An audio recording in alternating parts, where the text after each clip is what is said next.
Well, good morning, everyone, and thank you for allowing inviting McKinsey to participate in the discussion.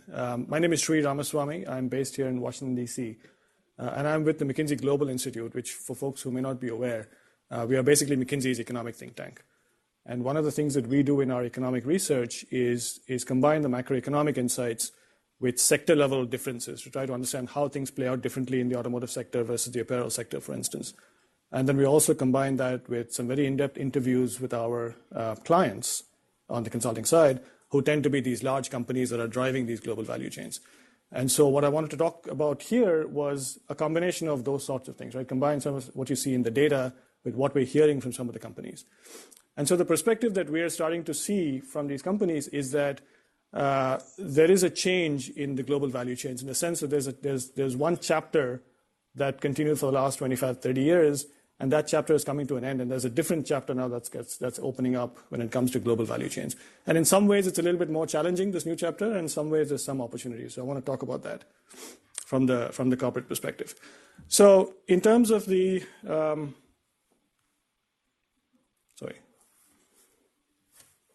All right, let me just go this way. All right, so in terms of the previous chapter, the story is pretty familiar to everybody in this room, right? This is a chart that shows you how global trade and investment flows increased over the last 30 years. The bars show you the absolute numbers. The line chart shows you the numbers as a percentage of world GDP. You can see that as a share of world GDP, cross-border trade and investment flows doubled, more than doubled, between 1980 and 2013.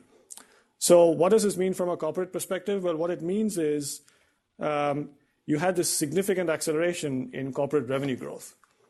So corporate revenue, the entire global corporate revenue pool, almost tripled in size, from about 50 trillion or so in 1980 to almost 130 trillion.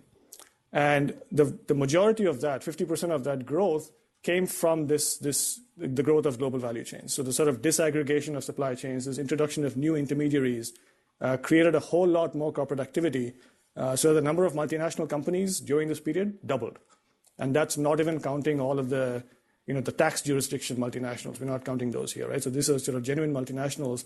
You saw many, many more opportunities for corporate activity to participate in these supply chains. And as these companies developed these global value chains, they were able to optimize the cost base, the labor cost, capital cost. They were able to access new markets, and that drove significant profit growth.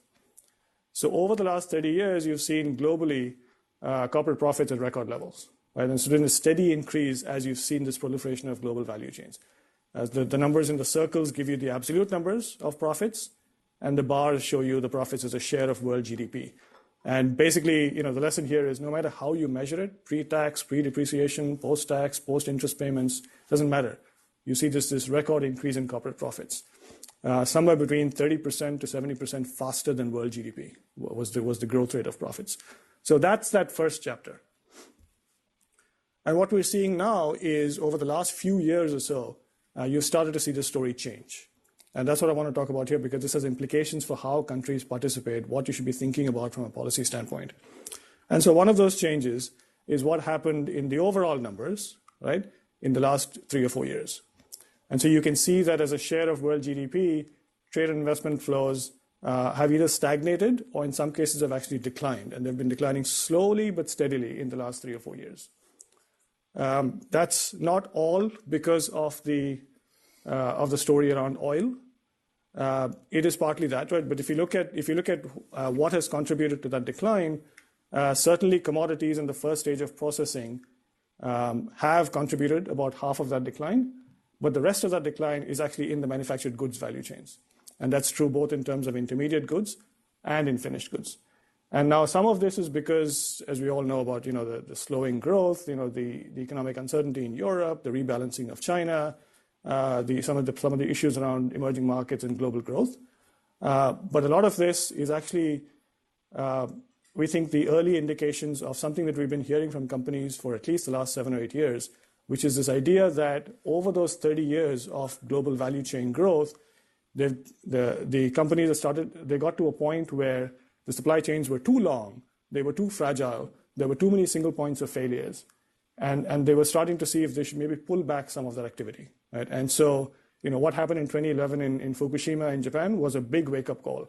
for many, many of these large automotive, aerospace companies that have these long supply chains. And so one of those, and so we think that may be driving some of this. This may be early indications of that pullback. And you'll see a couple more pieces of evidence of that. So this is one story that we're seeing. In addition to this is a story on what's happening with profits. So yes, I did tell you that 30 years of record profit growth, that has actually changed in the last decade.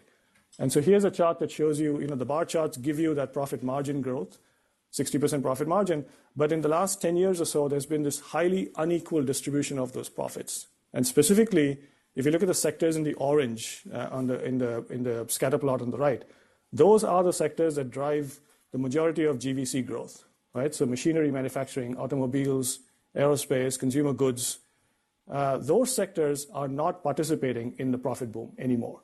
And this has now happened over the last few years where there are two things I want to call out. If you look at the vertical axis, the average profit margin in these sectors is much lower than for the corporate sector overall. And the second point is if you look at the horizontal axis, the x-axis, the spread of profit margin between companies in those industries is also much, much tighter, right? Which means that so this is an indication of the fact that these global value chains that companies used to optimize their costs, grow their profit margin, right?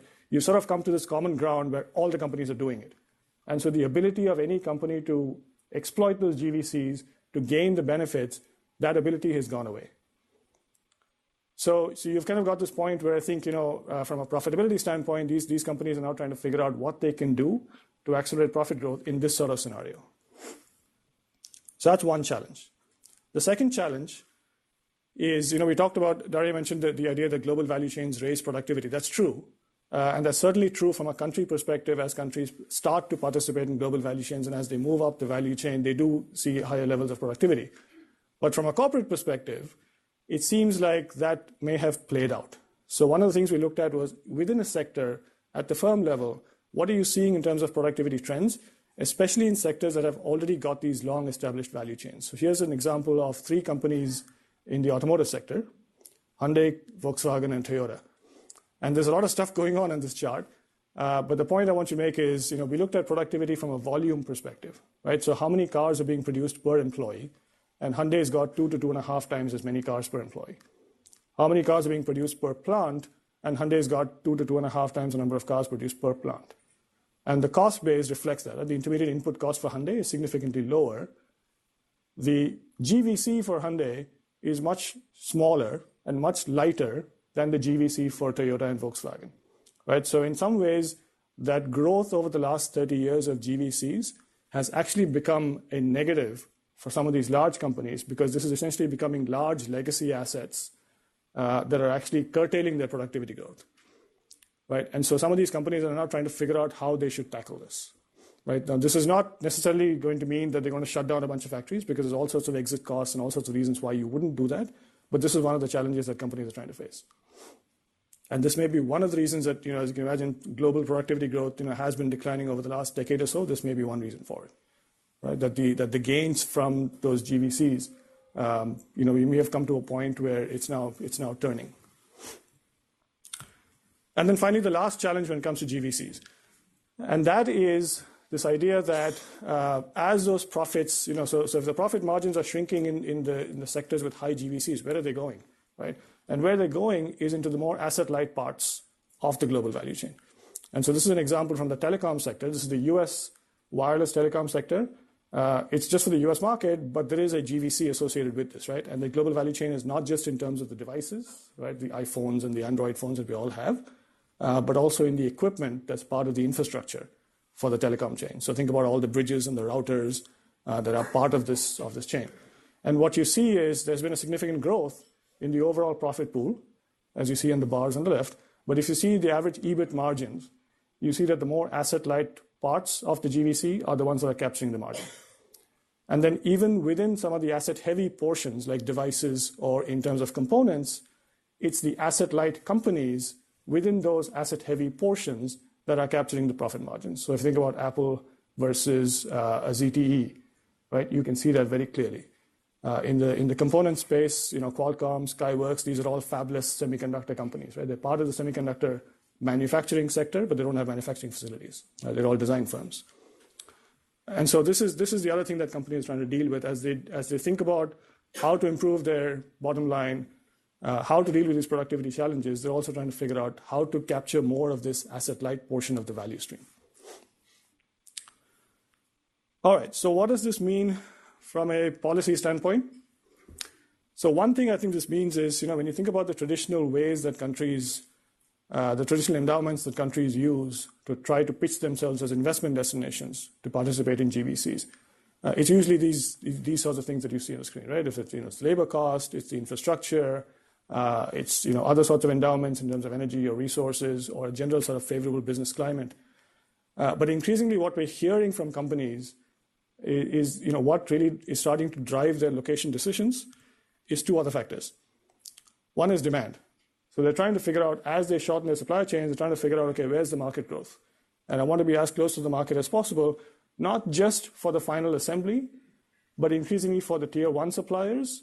The tier one suppliers are now consolidating, and they are pushing the same pressure down to the tier two suppliers. So Daria, to your point about what's going on with tier two, it is actually useful to look at this tier two, tier three, because you're seeing the sort of trickle-down effect of let's get more consolidated, let's be closer to the market. For several reasons. One of them is resilience, one of them is responsiveness, but you are seeing that message coming through pretty strongly. And then the second thing they're looking for is supplier ecosystems, which means that, to the point about Thailand versus Vietnam, it may actually be harder for Vietnam to crack this nut now than it was 20 years ago, because if the companies are looking for where is the established supplier ecosystem base that can help me improve my productivity, help me move to asset-light parts of the value chain, right? So this is not just a basic cost game anymore. This is now trying to figure out how you create more value out of these value chains. And so here's one indication of that. This is early indications, where when you talk to an automotive company or an aerospace company or a machinery manufacturing company, so these are companies like Siemens or Caterpillar or some of the big auto majors, they don't think in terms of GVCs. They think in terms of regional ecosystems, right? So this is the map so when they think about Mexico, they think this is the image that they have in their head, right? The image on the left is the automotive ecosystem. The image on the right is the oil and gas ecosystem. And so for them, this is sort of a fluid arrangement, right? How you arrange these things is completely fluid across these borders. But they are here because the market is here. And you'll see similar patterns for Europe. You see similar patterns for East Asia. And we're starting to see similar patterns for South Asia. So if you're in Latin America or in Sub-Saharan Africa, this is something you need to think about, right? How do you create this sort of common market to kind of grit this magnet to attract the investment? So I think this could be becoming more challenging, because when you think about stickiness of the supply chain, right, that's starting to matter even more. This is a chart that actually shows you those trade and investment flows that I showed you, right, the line chart and the bar chart. This is breaking that down by country. And you can see that whether it's the goods flows or the services flows or the investment flows, over the last decade, the concentration of those flows hasn't really changed. So there's still about 2/3 of all of these flows are still dominated by about 15 countries. And so the stickiness is really going to be a challenge, I think, that we need to try to address as we try to figure out how you get more countries to break into these GVCs. All right, so let me pivot to the last point I want to make, and then I'll start to wrap up. And that is, from a corporate perspective, as you're faced with these challenges of value shifting to asset-light portions, of productivity growth actually declining, as profit margins are actually shrinking, and it's harder to break away from the pack, they're looking at digital to figure out how they can use digital, not just in terms of improving the productivity, but also in terms of accessing new markets, figuring out how they can capture new sources of value. So one of the things we did at MGI was to look at how digitized different industries are. This is just for the US, but we're doing this for Europe now. And the idea was, how is the financial sector in the US more digitized than the retail sector? Is the oil and gas sector more digitized than the manufacturing sector? How would you know? How would you answer that question? Right? And it's obviously not just about the assets, the ICT assets and the ICT spending. It's also about how you use it to engage your suppliers and customers, the digital payments that you create, the business processes that you change, the workforces that you digitize, right? So all of those we put together into about 27 different variables, and we bucketed them across the assets, uses, and labor that you see on this page.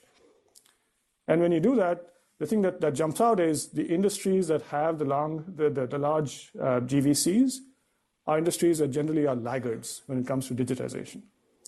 And so you see a lot of these companies now are starting to digitize their assets. So you do see oil and gas companies that are kind of installing thousands of sensors in an oil field.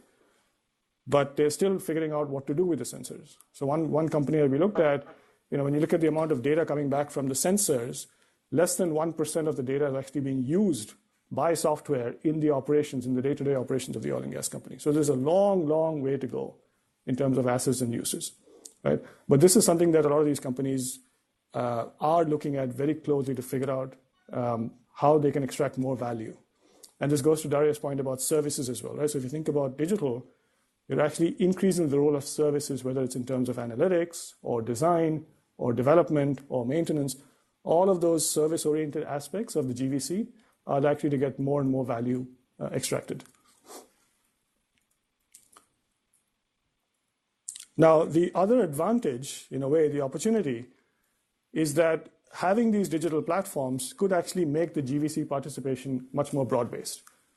Right? So whereas it used to be large multinationals kind of coming in and making big investments, and then you have domestic companies, small companies participating in the local supply chain, there is some indication that if you have these digital platforms, you actually do have small companies, even startups, that can participate directly in GVCs, whether that's in terms of accessing customers overseas, or accessing talent overseas, or accessing suppliers overseas, right? Or accessing financing overseas. We've seen examples of all of that.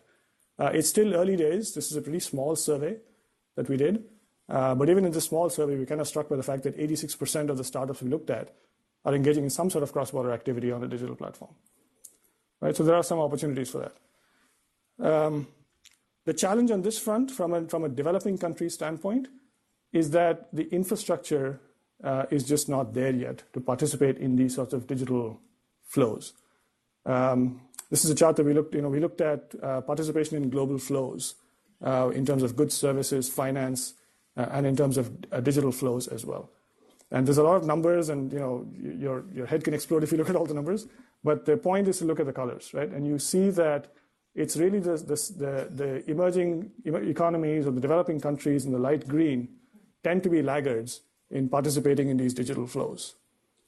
And so even if the value is shifting there and the companies are starting to think about how you use digitization, barring a few exceptions, like in Eastern Europe, for instance, Poland or Hungary seem to already have the infrastructure in place, already participating, probably because of the proximity to Germany and those automotive value chains. But most of these emerging economies, especially in Latin America or in Sub-Saharan Africa, are just lagging quite far behind. So let me wrap up with this. If this is a new chapter in global value chains, it is in some ways more competitive, more challenging for the corporations that are driving those global value chains. Now, from a policy standpoint, what that means is there are some opportunities, right? With this idea of digitization taking hold, you could significantly reduce friction in search costs, transaction costs. You get near zero marginal costs in terms of expansion. And so there's significant opportunities in that sense, right? So a lot of the barriers that Daria talked about in terms of SMEs participating, right? Some of those barriers are coming down. There's also potentially for countries the ability to learn faster across digital platforms, which means there's a potential for much faster catch-up growth to the productivity frontier. And that's a good sign. And then also there's the ability to make this participation much more broad-based. So it's not just the subsidiary of a foreign affiliate of a large multinational that's in your domestic country. It is your own entrepreneurs, your own domestic companies, your own small firms could be directly participating in GVCs. But there are challenges, right? And obviously one of those is the fact that most of these countries don't have the digital infrastructure or the fluency, because it's not just about investing in those digital assets. That's the thing we saw from that digital heat map, right? It's about how you use it, how you optimize the labor force for it. And so that sort of fluency is something that many of these developing countries are going to have to use, have to figure out quickly. And from the corporate perspective, one of the reasons digitization is not taking hold as much is because some of these big asset-heavy companies with the long GVCs They're trying to figure out basic issues, right? Data ownership is a big one, right? If you're a manufacturing company and you have a piece of equipment from another firm, who owns the data coming out of that piece of equipment, right? Especially if there's a service provider who's now using that data to create analytics to try to extract value. Now you've got 3 people in the value chain. Who owns the data, right? So sort of basic things like that are still being sorted out. And so to the extent that that a policy, that there's some policy resolution, or at least some kind of encouragement to get the industries to work together to create, to find solutions for this, that can help accelerate this trend. The need for common market access, this idea of being more regional, right? I think we're hearing this more and more. And so for some countries that are not in geographic proximity to large markets or don't have unfettered access to large markets, this really could be a challenge. And the final point I want to make is, in terms of challenges, this could actually be an opportunity in terms of employment, but it's going to mean a lot more displacement of jobs. And that's not necessarily, I don't mean that machines are going to take over the jobs. What I mean is when you think about digitization and how it affects jobs, it doesn't affect occupations, right? It affects tasks that you do, which means that the tasks keep getting redefined, which means that there's opportunities for productivity growth, but it also means you need constant skilling and reskilling to be able to keep up with this sort of task displacement. And so a lot of these many countries, including the advanced economy, they're kind of struggling with that, right? How do you get these labor market institutions to keep pace with this pace of change? All right, that's all I have. Thank you very much.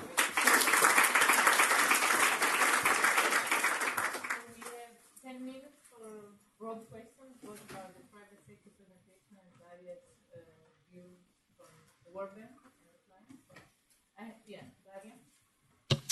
Dalia? Yes, my question to you is what you have just described in the data not an expression that technology is driving a retreat of global value chains back, so there is reshoring of activity back to the rich countries, and that's the reason why we see a slowdown in trade, because in the past trade was driven by these intermediate inputs, so you don't see it anymore because technology itself, digitalization, what you're saying, is in itself having an effect on the extent to which firms are relocating activity back to the rich countries.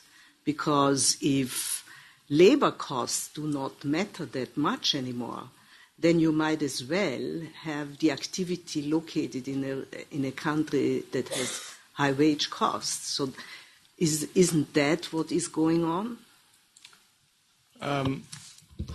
So I think that may be what will eventually happen. But I don't think these industries have the kind of digital capabilities yet for them to actually do what you're suggesting. There is a so, for instance, if you look at sort of the job growth in manufacturing in some of these big advanced economies, right? If you look at the U.S. manufacturing sector, for instance, right, why that has seen 1 million jobs in the last 4 years, that's not because of jobs that went to low-cost countries that are coming back. There is no evidence for that, despite the anecdotes. That's just basically because there's been a surge in domestic demand. We used to sell 15 million cars in the U.S. in the mid-2000s. It fell to about 9 million cars in 2009, 2010. It's now back at 15 million cars, right? So that cyclical surge in domestic demand, that has allowed a lot of new companies to make investments. So Hyundai made a bunch of investments in the U.S. to serve that demand. And so that created sort of this local tier one supplier effect. And that's what's driving the recent job growth. But you're right, I think in the long run, if you see more of this digital technologies going through the supply chains, it is quite possible that you might see more activities being done closer to home just because the labor cost arbitrage opportunities are just much, much, much smaller. That's certainly possible. But I just don't think it's happening yet. I have a comment about some of the statements you make about causal link. You were saying like longer, you were comparing some firms, say Toyota and Hyundai, longer GVC chains or, lower profitability. I mean, it's very hard, I think, to make those kind of statements based on correlation in 2003 of firms that do very different things. I mean, they are in different segment of the market, quality different. So I think we should be very careful. I think part of us researchers are very much interested in this relationship between profitability and participation in the global value chain, but it's extremely hard to make causal statement. And I think, that part of the challenge is that getting the data, which I think is very often very detailed data, indeed, that, some of the clients, I think actually in terms of the data, even the World Bank is trying now to make an effort with, incorporating new questions in the World Enterprise Survey, because often the devil is in the detail.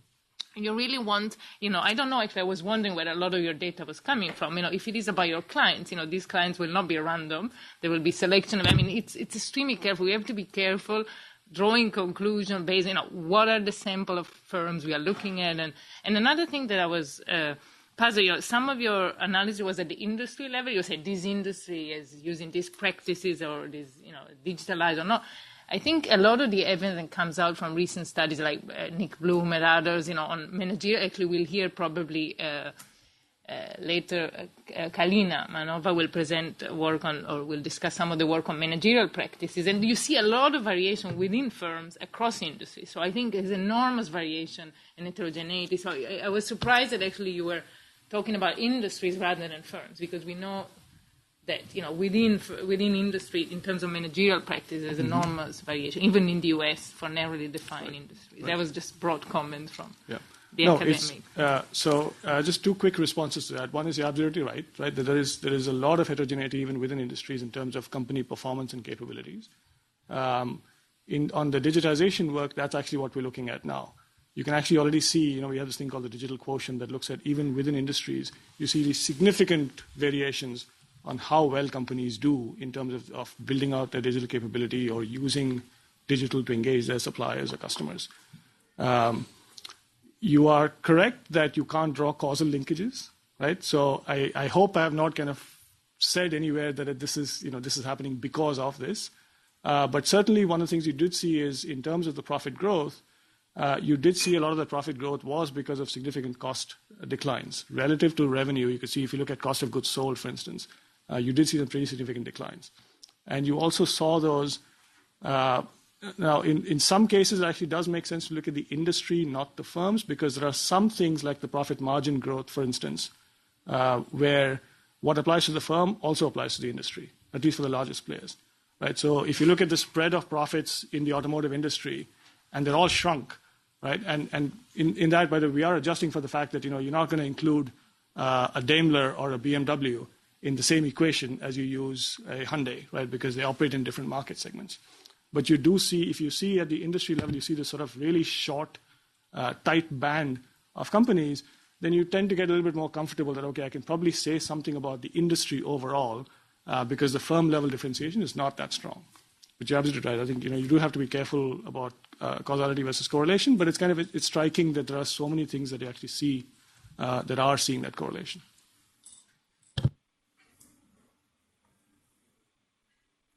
No questions? Yes, Alan? I don't know, we have not said, why don't you introduce yourself before you ask? I'm Harald Fadinger. I'm at the University of Mannheim in Germany, working on international economics. And I have a question from like an international macro perspective. You draw the conclusion that since after 2008, basically you saw a significant decline in the share of world trade relative to GDP that has basically not reverted so far. You draw from that the conclusion that there would be a change, a structural change, whereas maybe that's just due to the recession, which has been so long-lasting. I mean, there's a recent paper in the AR by Ethan Kortum and some co-authors who show that basically most of this decline in trade relative to GDP is driven basically by a fall in trade in investment goods, and that we know that investment is particularly sensitive to the business cycle. So I would be very careful in drawing conclusions that this is a longer run trend rather than just a cyclical fluctuation. Yeah, it's a fair point, and I think it goes to your point about you have to be careful about the causality. Certainly, when you look at the the numbers and when you do the regressions, you can actually explain the slowdown by looking at the investment trend, and then you look at the sensitivity of investment to growth or the growth prospects, and you can make the conclusion. One of the reasons I said what I said was because, as I said in the beginning, we're also kind of talking to companies to try to understand how they're responding to these changes, right? And so some of these things you can see in the numbers, and some of them you can't yet because it's too early. But when you look at when you talk to companies, what you hear is that they're using the slowdown as a way to start pulling back some of the supply chains. Because one of the reasons that the supply chains grew so much was because there was so much growth, right? I mean, and when you're a corporation, the way you maximize return on capital in a time of high growth is by focusing on revenue, right? You're trying to create as much asset turnover as you possibly can. But when the growth is slower, the way you try to maximize return on capital, if your revenue growth opportunities are shrinking, then what you try to do is to maximize your profit margin, right? And that's what the company is trying to figure out now is, okay, if these long supply chains are not helping me increase my profit margin, and they may actually be causing issues in terms of productivity or resilience, should I start to pull them back again, right? So I think that's at least what we're hearing from the companies.